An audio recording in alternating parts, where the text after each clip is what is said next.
Welcome to Black and Well in the LBC, sponsored by the Black Health Equity Fund. I'm glad to say that I'm all three of those things, and I hope that you are well wherever you may be. My name is Percy Daggs III. In this segment, the fellas and I discussed personal tragedy and how we've been affected by COVID-19. It's been absolutely devastating. And the effects haven't just been felt by the Black community, but worldwide. In the city of Long Beach, 922 recorded deaths, 52,000 confirmed cases. In the United States, 563,000 deaths, 31 million confirmed cases. These numbers are staggering, mind-boggling, almost too hard to believe. But unfortunately, they are real. I had the honor to hear the personal story of a very long-time friend. Here he is. This is John. I should give him a Steve Harvey type introduction, to be honest with you. This is John Atkinson. Just you know, like when they bring out the Kings of Comedy? Just a regular, just a humble community servant. That's all I am. You know what I'm saying? He's a very just good man. Trying to do what I can to help out people. Yeah, I'm John Atkinson, born and raised Long Beach. Professionally, I'm a supervisor with the LA County Probation Department, and I've been a volunteer coach at Long Beach Poly for 30 years. This COVID-19, I've heard these brothers talk about, you know, and on TV and stuff, and someone brought up the word of hoax. And my thing is like, you know, me personally, you know, I did lose my wife to this virus, and for me personally, it was very hard, and it's still hard. She's been. She passed away 2 months ago today, as a matter of fact. Well, since, you know, it would be the 29th, we was in regular, but, you know, she passed away on the 29th of December. And for me,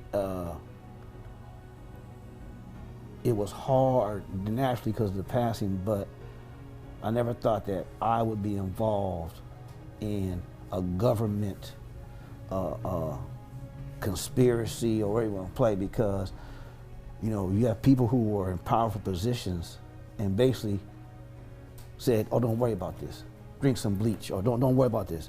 And, you know, me and my family, we don't buy into society's party. You know, 1 and 1 is 2. So if somebody's dying from something, it's real. It ain't no hoax. And, you know, she was very careful, but she still contracted. And then the sad thing about it was, you know, she had underlying conditions, and she had beat the virus. And I got a phone call. Every day they would call either me or my daughter and say how she's doing in the hospital. The people at Long Beach Memorial Hospital were very, very professional. They were just very, very professional. I mean, they were just the whole process. Anything we wanted, you know, they said we let her bring her iPad up there, and we set up a thing where she had the prayer music going throughout the day. We called, he was updates. So they would call us every day and say, Mr. Atkinson, she's doing great. Then one day they called and said that she was non-responsive because, you know, she had a real bad car accident about maybe 2 or 3 years ago, and she had developing anxiety, so she could never fully relax. So when she got in the hospital, when she first got there, they put her on a ventilator, and not because she was so bad, but because she couldn't relax to receive the oxygen. So when she relaxed, she was doing very, very well, and then something happened where they took the breathing tube out of her, and because we had a chance to go see her, and then the next day they tell me that she is non-responsive, and she had three massive strokes, and 2 of the strokes were in front of the part of your brain where it takes away the quality of life. So, you know, me and my daughter had to make a decision, and I'm thankful that, you know, the way that I was raised and the way that, you know, me and my wife and my daughter as a family, you know, we look at life in reality. We don't play make-believe, we don't play hocus pocus. And we have talked about as a family, if anything ever happened to any of us and we don't have no quality of life, then let me go and rest in peace. But it was hard because, you know, she had just turned 50 years old. She had just turned 50, and, you know, we were looking at the next years of our life together. You know, saying my daughter, we going to medical school. You know, hopefully I'm going to retire in about 3 or 4 years, and she was still, and we just just talk about doing things, and I was trying to find things I could do more to help the community. I have more time, but now it's like, and one thing I've learned, and just some you hear these catchphrases, here they gone tomorrow, or tell them you love them, or give them their flowers now, or things of that nature. And one thing for me as a man, I was thankful that when my wife departed and transitioned to the next life, there was nothing that I didn't say to her or she didn't know or I didn't know about. I gave her flowers when she was here. There was a period of time where we struggled in our marriage and we weren't together. Okay, but I was talking to one of my partners. I said, hey man, this is gonna sound funny, but she lived in one house, I lived in another house, but I was still running that house based on my leadership, making sure that you saw my wife, we don't live together. And we got things back right, and everybody was happy for us, and we were, because, good people can do good things, you know what I'm saying? And it just now, I understand this, and each day I'm trying to live this through my reality, but, our time is different than God's time. This is the first time since I've known her. I was with this woman for my daughter's 24. I was with her for 26 years. I mean, dating, and that's the whole time we were together. And I always was there for her, as a man should be. But it's the first time I couldn't help her. But I understood it wasn't for me to help her this time. So I had to live with that. I'm still living with that today. I'm thankful that my daughter, she really instilled some values in my daughter that I'm still blown away right now. Because since my wife has passed, my daughter has not missed a beat.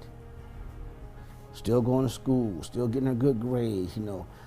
She's been like, telling me, okay, Dad, you ain't gonna be doing this. She gonna, cause now, we together now. She's my adult daughter. So I said, well, I'm your dad, but you're an adult, so hey, I ain't gonna be in your way. But I said, by hook or by crook, our goal, what it is, for you to honor what you and your mama talked about a long time ago. When you started high school, you said, Mom, I promise you, I'm going to high school, I'm going to go to college, and then I'm not going to stop until I'm in my profession. And she wants to be a doctor, and that's what she wants to be, and that's what she's going to be.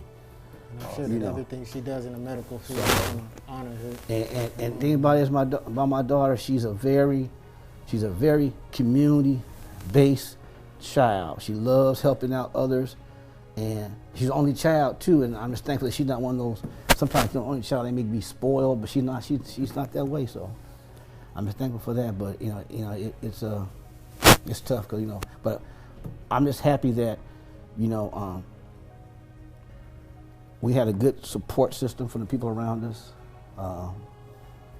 Advice, checking on me, checking on my daughter, and she was a good woman. She was a teacher. She taught at Bear Elementary School up in LA, right there in the hood, and 17 years. And they always asked her, we want you to come up in administration. No, I gotta help these kids out. I gotta help. She used to comb their hair for them and stuff, and just right there in the hood. But she was just good people. So my mom just has a heart for just helping people, wanting to help people out, and teaching was really her calling. Asia Atkinson says her mother, Erica Brown Atkinson, found her calling early and worked hard to become a teacher. Atkinson was born and raised in Compton and wanted to be a mentor to children in her community and inner city. She accomplished that with fifth graders at Charles Barrett Elementary School. My mom really touched a lot of her students and really encouraged them to, keep going and not let their circumstances or their environment dictate, or other people dictate, where they end up in life. But Atkinson's life was cut short in late December after she passed away from COVID complications. Asia says her mom didn't show any symptoms before they found her passed out at home in early November.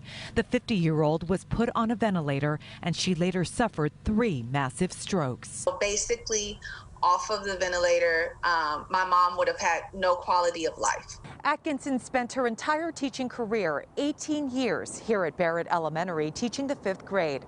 Her daughter tells us she finds comfort hearing how well loved and respected her mom was by her students and colleagues. One of her students, when she passed away, reached out and said that my mom inspired her to strive for a career in education, and she just got certified to be a teacher. Asia says her mother had type 2 diabetes, but recently lost weight and got off her medications. She doesn't know where or how Atkinson contracted the virus, but she hopes people will hear their story and understand their loss. Just be cautious, be vigilant, wear your mask, and stay safe, and keep your loved ones safe as well. Atkinson leaves behind her daughter and husband.